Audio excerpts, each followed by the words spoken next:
जंतर मंतर पर एक प्रोटेस्ट लगा है, प्रेस कॉन्फ्रेंस हुई है। बुजुर्गों का सम्मान, राष्ट्र का सम्मान, बुजुर्गों के सम्मान के नाम पर बहुत सारे लोग आते हैं, माल बनाते हैं और निकल लेते हैं। एक ऐसे ही साहब है हमारे सामने, उनसे बात करने की कोशिश करेंगे, जानेंगे कि क्या वो बुजुर्गों का भला करने के लिए आए हैं।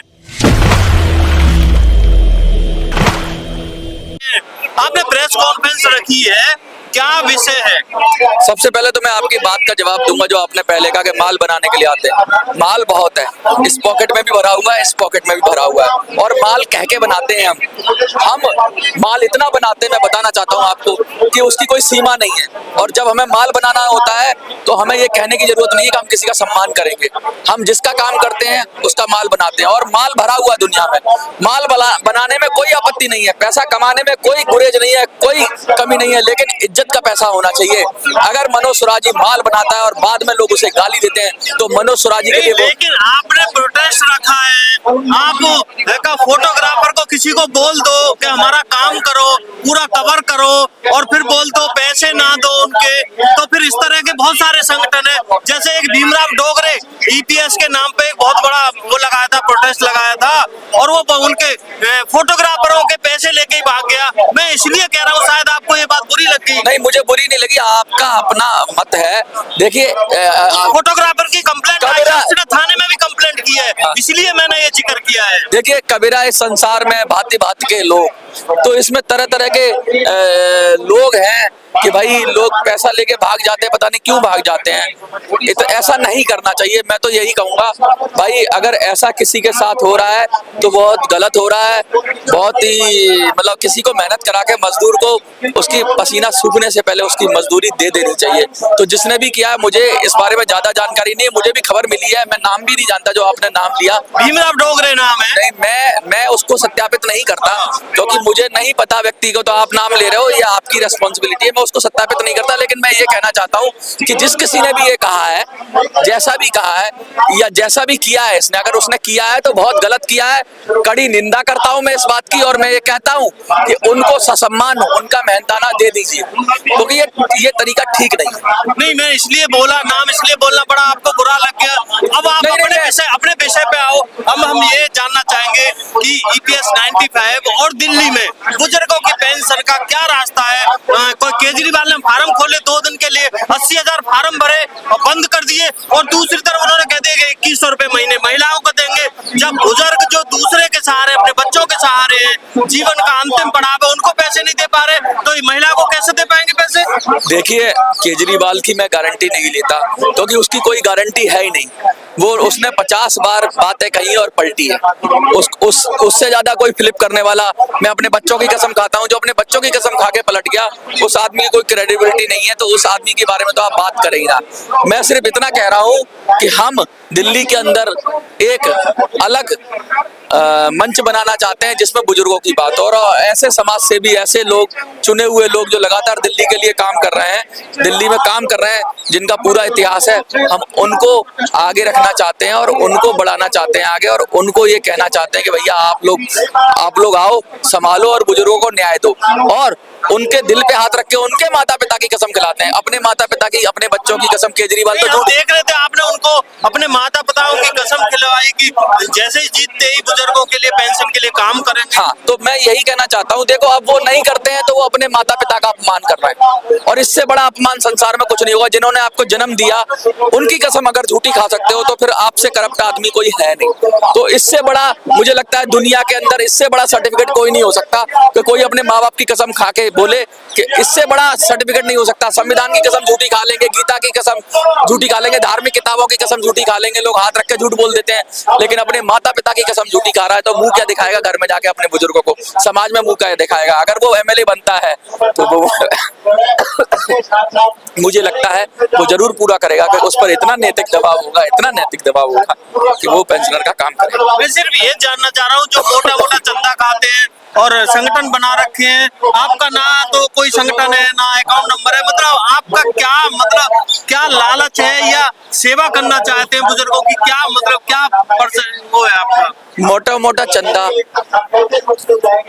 अगर कमाना है, चंदा इकट्ठा करना अगर लक्ष्य है तो कोई बात नहीं है, चंदा भी कमाया जा सकता है।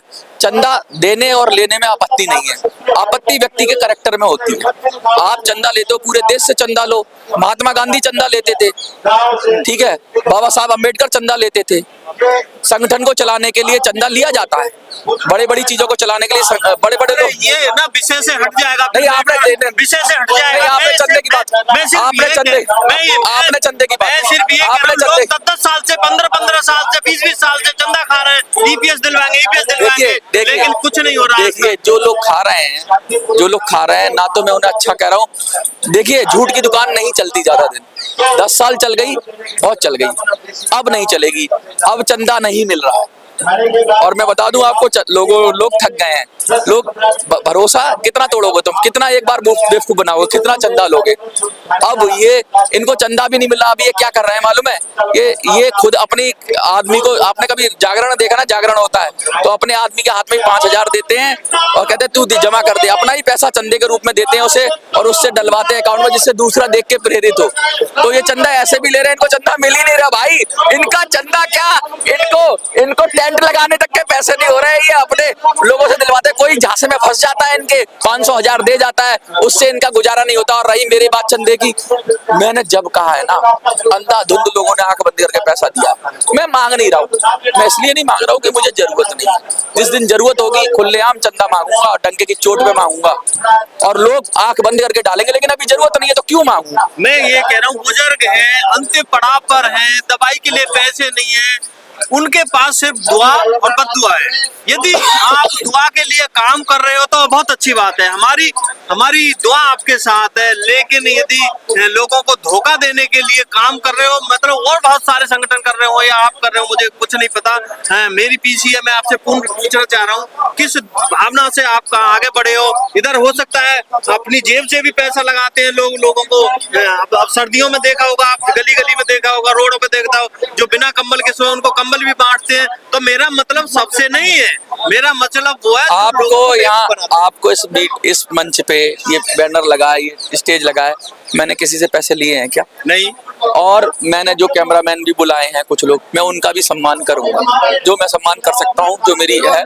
वैसे मेरी गुडविल इतनी है कि लोग आ जाते हैं उस पर, लेकिन मैं उनका भी मान सम्मान करूंगा। मैं उन नेताओं की तरह नहीं हूं जो कैमरामैन को बुलाते हैं या न्यूज रिपोर्टर्स को बुलाते हैं और उनका पैसा खा के भाग जाते हैं। नहीं, न्यूज रिपोर्टर तो पैसा लेता नहीं, यूट्यूबर पैसा लेता। ऐसा कुछ नहीं है, ऐसा कुछ नहीं है। न्यूज रिपोर्टर, यूट्यूबर, सबका मान सम्मान होता है, सब मेहनत करते हैं, सब ऐसा मान सम्मान। तो आप मिठाई खिलाओगे या खाना खिलाओगे तो कोई मना नहीं करेगा उसके लिए। तो ये नहीं, अगर आप उसको कुछ पारिश्रमिक भी देना चाहते हैं, देखिए अगर कोई कहीं नौकरी करता है, मैं आपको ये बात भी क्लियर कर दूं, बहुत सारे यूट्यूबर्स होते हैं, उनको मैं खुद कह रहा हूं, मैं एक यूट्यूबर हूं, मेरा भी मान सम्मान कहते हैं, मानदेय राशि होती है, वो मानदेय एक राशि होती है। जैसे हम कहीं जाएंगे, हमारा आने जाने का खर्चा होता है, हमारी एडिटिंग का खर्चा होता है, हमारे बहुत सारे कामों का खर्चा होता है, तो लोग देते हैं और हम खुलेआम लेते हैं, क्योंकि कोई सरकार हमें मदद नहीं दे रही है, कोई सरकार हमें नहीं दे रही है, और न्यूज के नाम पर हमारा कैसे चलेगा गुजारा। तो उसमें लेने में कोई आपत्ति नहीं है। अगर कोई आदमी अपना काम कर रहा है, मेहनत कर रहा है,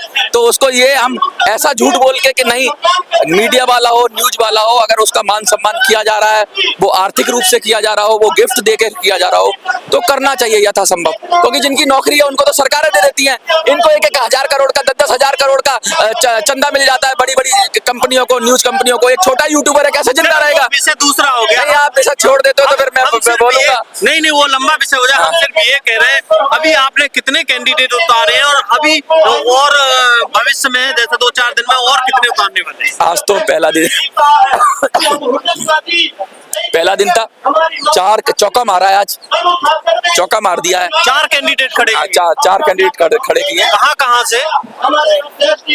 लक्ष्मी नगर, बदरपुर, आरकेपुरम और नई दिल्ली, चारों प्रतिष्ठित सीट है। और एक तो ये नई दिल्ली है, जंतर मंतर जहाँ है, केजरीवाल के खिलाफ। आपको छोड़ के तो नहीं चले जाएंगे? चले जाएं, कौन आया है, कौन चला जाएगा। मनोज इस डर से कभी नहीं रहता कि वो छोड़ के चले जाएंगे तो अपना नुकसान करेंगे, बुजुर्गों को छोड़ के जाएंगे तो वोट का नुकसान करेंगे अपना। अभी तक क्या भरोसा है आपका? जो आप बहुत दिन से जानते हैं उनको, पहचानते हैं। देखिए बातों से ज्यादा लोगों के अंदर जज्बात समझने चाहिए आप। जो आदमी अपने माता पिता की कसम खा रहा है, जमन भाई आप खा सकते हो क्या माता पिता की कसम? नहीं ना, मैं तो, मुझे करोड़ रुपए देगा तब नहीं खाऊंगा मैं। हाँ, तो या तो आप उस काम को करोगे तो खाओगे।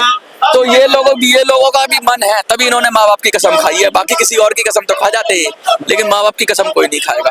और फिर भी वो कर रहा है तो मुझे लगता है उससे खराब आदमी कोई है नहीं। तो सबसे ज्यादा मुश्किल मैंने उनको ये प्रतिज्ञा है, मेरी प्रतिज्ञा मुश्किल है कि माँ बाप की कसम खाई है। इससे ज्यादा और अश्योरेंस मैं दे नहीं सकता, क्योंकि सबके घर में माँ बाप है। फ्यूचर में कितने का उम्मीदों कैंडिडेटों की और उम्मीद है? अभी तो ये अंगड़ाई है, आगे और लगाइए। चौका मारा है लेकिन सेंचुरी तो चाहिए नहीं, 70 रन चाहिए। 70 रन बनाने की कोशिश करेंगे और मुझे लगता है चुनाव से पहले बना लेंगे। जो लोग सुन रहे हैं, जो वोटर्स हैं, उनके लिए दिल्ली विधानसभा चुनाव के लिए क्या मैसेज देना चाहेंगे?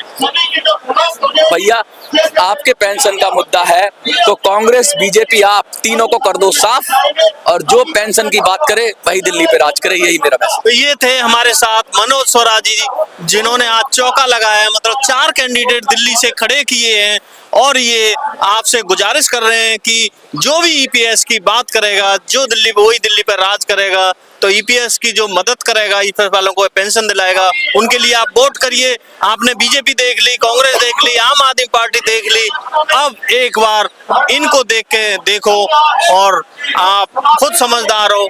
और यदि आप चाहते हो कि ईपीएस 95 की पेंशन मिले, वृद्धा पेंशन मिले, तो वीडियो को ज्यादा से ज्यादा शेयर करें, लाइक करें, कमेंट करें, और चैनल पर यदि नए हैं तो सब्सक्राइब जरूर करें। Thank you.